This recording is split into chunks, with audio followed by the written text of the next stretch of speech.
দুঃখিত। শুনেন, এগুলো করে লাভ হয় না। বাংলাদেশে শেখ হাসিনা যতক্ষণ জীবিত থাকবে, আপনি আল্লাহর ফেরেশতা এনে দিলেও আওয়ামী লীগের কর্মীরা তারা মানবে না। কেন মানবে? কেন মানবে? আমাকে এটা বুঝায় বলেন। শেখ হাসিনার উপরে শিরিন শারমিন নিজের কোনোদিন দাবি করবে যে আমি আওয়ামী লীগের নেত্রী? সরকার হলো চেষ্টা করে আইবি রহমানকে দিয়ে, দুষ্ট লোকেরা বলে আইবি রহমানকে দিয়ে চেষ্টা করা হয়েছে, সাবির হোসেন চৌধুরীকে দিয়ে চেষ্টা, মানবে কেন? আওয়ামী লীগ মানবে? আমি তো মানবো না। সেটা হচ্ছে সাবেক স্পিকার ডক্টর শিরিন শারমিন চৌধুরী জামিনে মুক্তি পেয়েছেন এবং কারামুক্ত হয়েছে। প্রশ্ন হলো, সমঝোতা, আপোষ, বিরাজনীতি নাকি অনিবার্য সংগ্রাম? কি সিগন্যাল? আমি অবাক হয়ে গেছি তাকে যে মুক্তি দিয়েছে, এটা তো আমি অবাক হয়ে গেছি। খবরটা আমি প্রথমে বিশ্বাস করি নাই, আপনি যেহেতু বলেন বিশ্বাস করলাম। এটা রহস্যজনক। আমি বলছি না যে আপোষ করেছেন তিনি, এটা আমি বলতে চাই না। এটা রহস্যজনক। যেখানে আওয়ামী লীগের 85-80 ঊর্ধ্বের ব্যক্তিরা জামিন পান না, হঠাৎ করে এরে জামিন পেলে ওর জেল গেট থেকে নিয়ে যায়, হঠাৎ করে শারমিন সাহেবকে, আমাদের শারমিন আপাকে ছেড়ে দিলেন, শারমিন চৌধুরী শিরিন স্পিকারকে ছেড়ে দিলেন। তো রহস্যজনক প্রশ্ন আসছে। ঠিক আছে, দুপুরে জামিন, সন্ধ্যায় কারামুক্ত, এটা রহস্যজনক। এটা তারা দয়া করছে মনে করেন না, অথবা আইন তার স্বাভাবিক গতিতে চলতে দিয়েছেন। নো, শয়তান যখন ভালো কাজ করে তখন আর সন্দেহ বেশি করতে হয়। একে ছেড়ে দেওয়া মানে দাল মেঘুজ কালা হয়, সেটা আমরা কিছুদিনের মধ্যে হয়তো 10 দিনের মধ্যে, সর্বোচ্চ 7 দিন বা 1 মাসের মধ্যে জেনে যাবো ওনাকে কেন এত দ্রুত ছেড়ে দিয়েছেন। কেউ কেউ কিন্তু সোশ্যাল মিডিয়ায় অনেক ধরনের মন্তব্য করে যে ডক্টর শিরিন শারমিন হয়তো আওয়ামী লীগের মুখপাত্র হতে পারেন, সে কারণে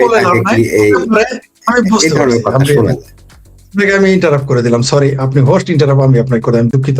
শুনেন, এগুলো করে লাভ হয় না। বাংলাদেশে শেখ হাসিনা যতক্ষণ জীবিত থাকবে, আপনি আল্লাহর ফেরেশতা এনে দিলেও আওয়ামী লীগের কর্মীরা তারা মানবে না। কেন মানবে? কেন মানবে? আমাকে এটা বুঝায় বলেন। শেখ হাসিনার উপরে শিরিন শারমিন নিজের কোনোদিন দাবি করবে যে আমি আওয়ামী লীগের নেত্রী? সরকার হলো চেষ্টা করে আইবি রহমানকে দিয়ে, দুষ্ট লোকেরা বলে আইবি রহমানকে দিয়ে চেষ্টা করা হয়েছে, সাবির হোসেন চৌধুরীকে দিয়ে চেষ্টা, মানবে কেন? আওয়ামী লীগ মানবে? আমি তো মানবো না।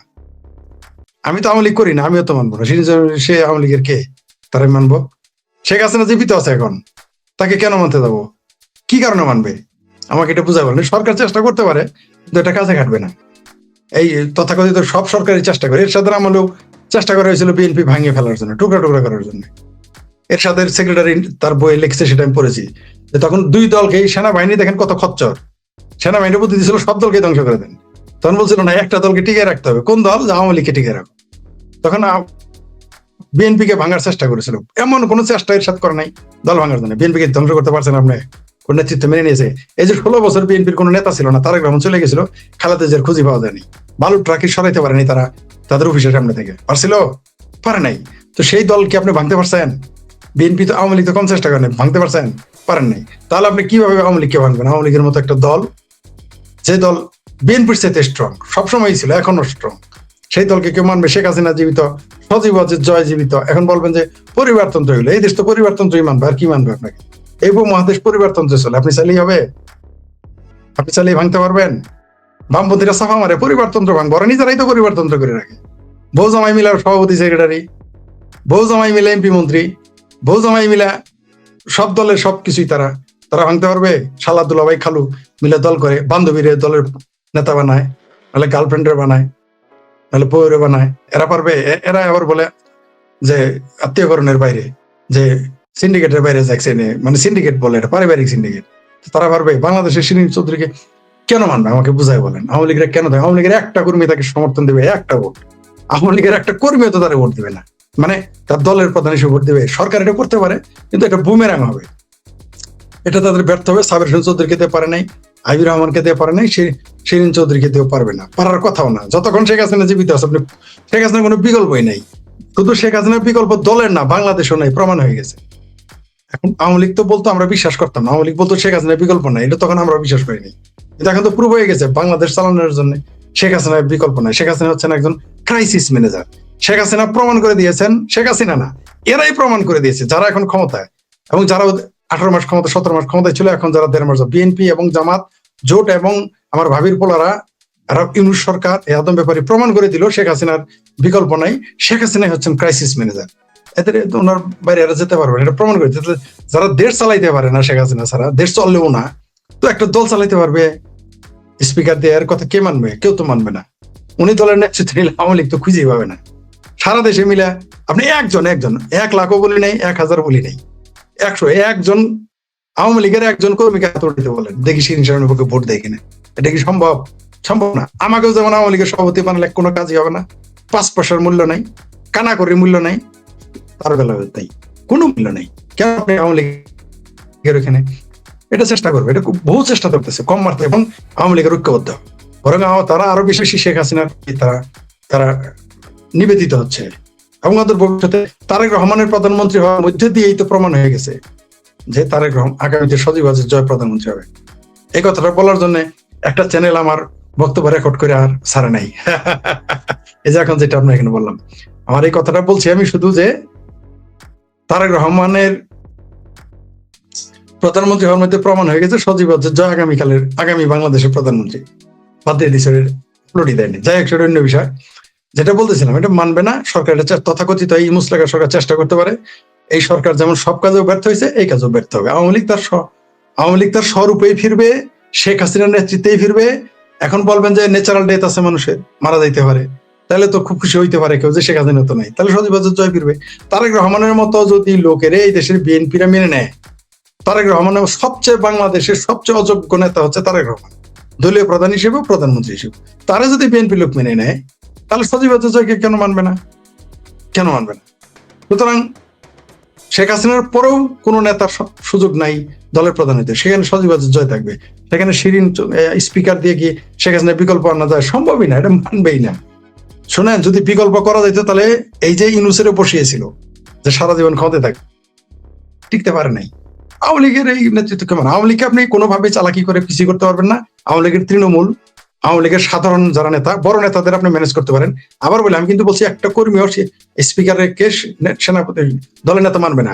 আওয়ামী লীগের বড় বড় নেতারা মানতে পারে, কারণ তাদের বিভিন্ন সুবিধা অসুবিধার ব্যাপার আছে, সুবিধা এবং অসুবিধা দুইটা কারণে মেনে নিতে পারে।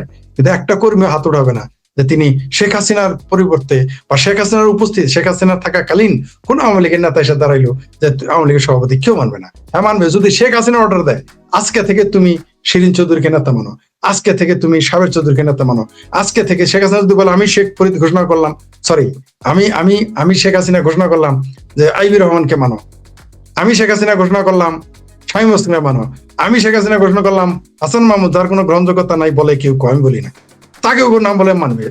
শেখ হাসিনা যদি বলে তোমরা নওফেলকে মানো, কালকেই মানবে। শেখ হাসিনা যার নাম বলবে তারটা মানতে পারে। তারপর সম্ভাবনাটা তারপর একটু ঝামেলা হইতে পারে, কিন্তু মেনে নিবে। কিন্তু কেউ যদি এই সরকার যদি কারোর নাম নিয়ে, এই সরকার যদি স্বয়ং আসমান থেকে ফেরেস্তা ধরে আইনা বলে এটা আওয়ামী লীগের আজকে সভাপতি, এদেশের জনগণ মানবে না, আওয়ামী লীগের কর্মীরা তো মানবে না। কেন মানবে?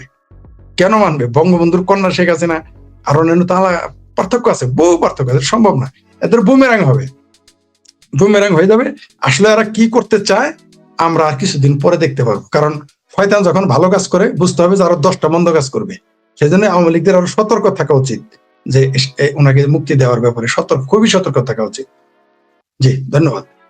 জি, ফরিদ ভাই, আমরা অন্য আরেকটা, ঠিক আমাদের খলিল সাহেবের আরেকটা মন্তব্য আছে, মন্তব্যটা একটু ক্রিটিক্যাল, এই কারণে বিষয়টা একটু আলোচনা করব। আর তিনি বলছেন, সেই এনডিটিভির সাথে সেই সাক্ষাৎকার, তিনি বলছেন চীনের সঙ্গে বাংলাদেশের সম্পর্কে উদ্বেগ থাকলে ভারত নির্দিষ্ট করে বলুক। আমি আবারও বলছি, তিনি বলছেন চীনের সঙ্গে বাংলাদেশের সম্পর্কে উদ্বেগ থাকলে ভারত নির্দিষ্ট করে বলুক। এখন প্রশ্ন হলো, এই যে ভারত আর বাংলাদেশ এবং চীন, এই ট্রায়াঙ্গল নিয়ে আমরা এর আগেও নানাভাবে আলোচনা করেছিলাম, সেখানে কি জটিলতা, কি সেখানে থমকে দাঁড়িয়েছে? আপনার কি মনে হয় ফরিদ ভাই? চীনের যে বর্তমানে এই সরকার যে চীনের গোলাম, এটা কি ভারত জানে না? ভারত জানে, শুধু আমেরিকার গোলাম না তো, চীনেরও গোলাম। আপনি দেখেন আমার ভাবির পোলাদের চীনে দাওয়াত দেয়, নাস্তিক চীন, কমিউনিস্ট চীন, বাংলাদেশের কমিউনিস্টদের গালি দেয়, এদের ভোট দিবা না, এদের সাথে চলবা না, এগুলো মুসলমান না। কিন্তু কমিউনিস্ট চাইনাতে যাইতে এদের খুব ভালো লাগে, খুব আরাম লাগে। আমার ভাবির পোলাদের দাওয়াত দিয়েছে চায়না, কিন্তু বাংলাদেশে কোনো সিঙ্কু বামেরা কিন্তু দাওয়াত দেয় নাই। জানে নাকি এই গভর্নমেন্টটা যে চীনের কথায় উঠে বসে, এটা তো জানে। তো ভারত তো উদ্বেগ দেখাবেই।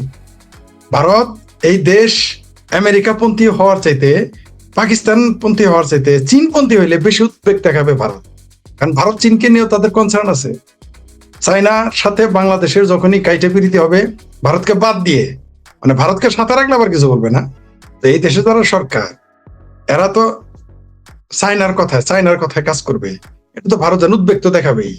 কারণ আপনি যখন খাবেন ভারতের চাউল, ডাল, নুন, তেল সব ভারতের, গীত গাবেন, ভাত খাবেন ভাতারের, গীত গাবেন নাঙ্গের, সে তো উদ্বেগ দেখাবেই। সেই জন্য উদ্বেগ নির্দিষ্ট করে বলতে হবে কেন? খলিলুর রহমান জানে না? সবকিছু বলে দিতে হবে, সবকিছু বলে দিতে হয়। বাংলাদেশ তো জানেই 10টা অস্ত্র দিয়েছিল বিএনপি, এটা ভারত ভুলে গেছে? এই দুটো দেশকে কিভাবে হ্যান্ডেল করবে ফরিদ ভাই? এই দুটো দেশ, এখানে একটু জটিলতা তো এই দুটো দেশের ব্যাপারে আছে। এবং চীন আমাদের অনেক বড় ইনভেস্টর, আবার ভারত আমাদের প্রতিবেশী। আবার এই দুই দেশ থেকেই আমরা কাঁচামাল আমদানি করি, উৎপাদন করি, আবার রপ্তানি করি। এই দুই দেশকে আমরা কিভাবে হ্যান্ডেল করতে পারি খুব সহজে? আপনাদেরকে স্থির, সাহসী এবং লিবারেল হইতে হবে। অর্থাৎ আমাদের ব্যবসায়িক স্বার্থকে আগে দেখতে হবে যে কোথায় কি। এখানে আপনি ভারত এবং চায়না দুইজনকে সমানভাবে তাদের সাথে থাকতে হবে। কম বেশি করবেন সেটা হবে না, কেউ মানবে না। চায়না মানবে না, ভারত মানবে না। চায়না, শেখ হাসিনার সরকার যাতে 100% ভারতের দিকে ঝুঁকে না পড়ে, সেই জন্য কিন্তু আওয়ামী লীগ সরকারকে প্রথম স্বীকৃতি দিয়েছিল কোন দেশ? ভারত না? ওই যে শেখ হাসিনার সরকার যে সমালোচনা, কোন দেশ স্বীকৃতি দিয়েছিল? চায়না। কারণ তারা বিজনেস বুঝে, তারা বিজনেসের সাথে সাথে সাথে শেখ হাসিনার সাথে তারা মিল হয়ে গিয়েছিল। কারণ জানা জানা হলে ভারত এখানে সমস্ত কিছুই দখল করে নিবে। তো ওইরকম বিষয়টা তো এরকম আছে। বাংলাদেশের উচিত, যে সরকার আছে, যদি তারা বাংলাদেশের ভালো চায় এবং তারাও যদি তাদের ক্ষমতা স্থায়ী করতে চায়, তাহলে অবশ্যই ভারতের সাথে সুসম্পর্ক রাখতে হবে। আমি বলে দিয়েছি তো, বাংলাদেশ চলে কার কার উপরে? মধ্যপ্রাচ্যের উপরে রেমিটেন্স নির্ভর করে। তারপর আপনার চায়নার সাথে যেটা বললেন, কাঁচামাল এবং অন্যান্য সুবিধা, ইনভেস্টমেন্ট, আমেরিকার সাথে ইনভেস্টমেন্ট এবং কূটনীতি, আর ভারত। এই কয়টা দেশে তো আমাদের উপরে সবচেয়ে বেশি প্রভাবশালী। আমেরিকা, মধ্যপ্রাচ্যের দেশগুলো, ইরান না। কিন্তু ইরানের কোনো, বাংলাদেশে ইরানের কোনো অর্থনৈতিক আমাদের কিছুই নেই, তার সাথে 5 পয়সার উপকার হয় না। মিডল ইস্ট, অন্যান্য দেশ, আমি মিডল ইস্ট ধরলাম, ভারত, চায়না, আমেরিকা, এই কয়টা দেশের উপরে আমাদের অর্থনীতি নির্ভর করে। আমাদের কূটনীতি ওইভাবে সাজাতে হবে, আমাদের অর্থনীতি ওইভাবে সাজাতে হবে। কারোর উপর 100% ডিপেন্ডেন্ট হওয়া যাবে না, আবার কারোর সাথে সরাসরি বিরোধ করা যাবে না। আমেরিকার সাথে বিরোধ করলে আপনার দেশ অর্থনৈতিকভাবে দুর্বল হবে, কোনো সন্দেহ নেই। কূটনৈতিকভাবে দুর্বল হবে, সন্দেহ নেই। মধ্যপ্রাচ্যের সাথে পাঙ্গা নিলে আপনার রেমিটেন্স আসা বন্ধ হয়ে যাবে। যদি আমরা নিজেরা কামলা না দিয়ে নিজেদের তৈরি করি, তাহলে আলাদা কথা। যদি আমরা স্বয়ংসম্পূর্ণ দক্ষ হই, তাহলে সৌদি আরবে কামলা না দিয়ে আরো দেশ আছে, কিন্তু আমরা তো সব অদক্ষ কামলা। এই জন্যই 50,000 টাকাটা 5 লাখ হয়ে যায়, কেউ কিছু বলে না। এরা যখন এয়ারপোর্ট দিয়ে যায় তখন তুই তুকারি করে বলে। শুধু যাতে তুই তুকারি বলে, এটা কিন্তু শুধু এয়ারপোর্টের বদমাইশদের দোষ তা না, অফিসারদের দোষ তা না, এটা আমাদেরও ঘাটতি আছে। কারণ যে কামলা তারা তুই তুকারি বলবো না, কি বলবো? তারা দুলাভাই বলবে। কিন্তু আমরা যদি তাদের দক্ষ বানাইতাম, এই প্রত্যেকটা আজকে যাদের তুই তুকারি বলতেছে এবং মধ্যপ্রাচ্যে কামলা দিতে চাইতেছে, এদের যদি দক্ষ কারিগর গড়ে তুলতে পারতাম, তাহলে যখনই তুই করে বলতো তখন তারা ঘুরে দাঁড়াইতো। এরা ঘুরে দাঁড়ায় না। আর যদি এরা দক্ষ হইতো তাহলে তুই করে বলতো না। আপনার বাড়ির দক্ষ কর্মচারীকে আপনি খারাপ ব্যবহার করেন না। তো সব দেশের সাথে মিলে চলতে, ভারতের সাথে বেশি মিল দিতে হবে। অন্য দেশের সাথে চলে আপনি গরিব হবেন, না খাই মরবেন না। কিন্তু ভারতের সাথে পাঙ্গা নিলে আপনি না খাই মরবেন। এটা বহুবার ধরে বলে আসতেছে, বহুদিন বলে আসছে। ফরিদ ভাই, তিস্তা মহাপরিকল্পনা যেটা, এই তিস্তার এই মহাপরিকল্পনা নিয়ে বিগত আওয়ামী লীগ সরকারও কিন্তু যথেষ্ট জটিলতায় পড়েছিল। এই প্রকল্পের কাজ করবার কথা ছিল চায়নাকে। পরে এটাকে 24-এর ইলেকশনের আগে শেখ হাসিনা যখন ভারত সফর করলেন, সেইখানে সম্ভবত এই তিস্তা মহাপরিকল্পনা নিয়েই অনেক কথা হয়েছিল। ভারতের সম্ভবত এখানে যথেষ্ট আপত্তি ছিল, সম্ভবত আমি বলছি। এবং এরপরে বাংলাদেশে এসে শেখ হাসিনা ভারত সফর শেষে বলল যে তিস্তা ব্যারেজের কাজ ভারতকে অগ্রাধিকার দিতে চাচ্ছে। তখনও দেয়নি, জাস্ট এটা সাংবাদিক সম্মেলনে তিনি এটা বলেছেন। এরপরে যখন চায়না গেলেন, সেইখানে তার সফরটাকে সংক্ষিপ্ত করে চলে আসতে হয়েছে। এখানে এই চায়না এবং ভারতকে হ্যান্ডেল করতে পারেনি শেষের দিকে এসে এই শেখ হাসিনা। আমার কাছে এমনটা মনে হয়েছে, আপনার কাছে কি মনে হয় এখন যে সরকার আছে তারাও কি এই ধরনের জটিলতায় পড়ে যাচ্ছে? আমাদের পররাষ্ট্রমন্ত্রীর বক্তব্যে কিন্তু তেমন কিছু কিন্তু ইঙ্গিত রয়েছে। ফরিদ ভাই, আমাদের এরা তো ঝামেলায় পড়েই আছে। তিস্তা চুক্তি আপনি তিস্তার আপনি আপনার যে মেগা প্ল্যান করবেন, সীমান্ত হইলো ভারতের সাথে আর বাংলাদেশের, আপনি চাইনার ডাইকে আনবেন, আপনার সাথে বিরোধ হবে। কয়ে আমাদের গ্রামে একটা কথা আছে জামান করে, এই গায়ের মন্ডল ও গায়ের কি আনসার ঘোরা বাতর দিয়ে নেয়, এরকম একটা বক্তব্য আছে। তুমি ওই গাড়ির বাড়ির মন্ডল হইতে পারো, ক্ষেতের বাথরুম মানে ক্ষেতের আইলের উপর দিয়ে যাইতে হবে, ক্ষেতের মধ্যে যাইছো না, তুমি এই বাড়ি মন্ডল না। তো সীমান্তে মাত তাকাব্বুরি মানবে না ভারত, এটাই স্বাভাবিক। এটাই স্বাভাবিক। আমার নিজের দেশের ভিতরেই যদি আমি অন্যজনকে দাওয়াত দেয় না, আরেকজন মানে না, আর ভারতের সীমান্তে আপনি তিস্তার মেগা প্ল্যান করবেন, এটা মেনে নিবে? কেউ মেনে নিবে না। কেন মেনে নিবে? রাশিয়া কি ইউক্রেনকে মেনে নিছে?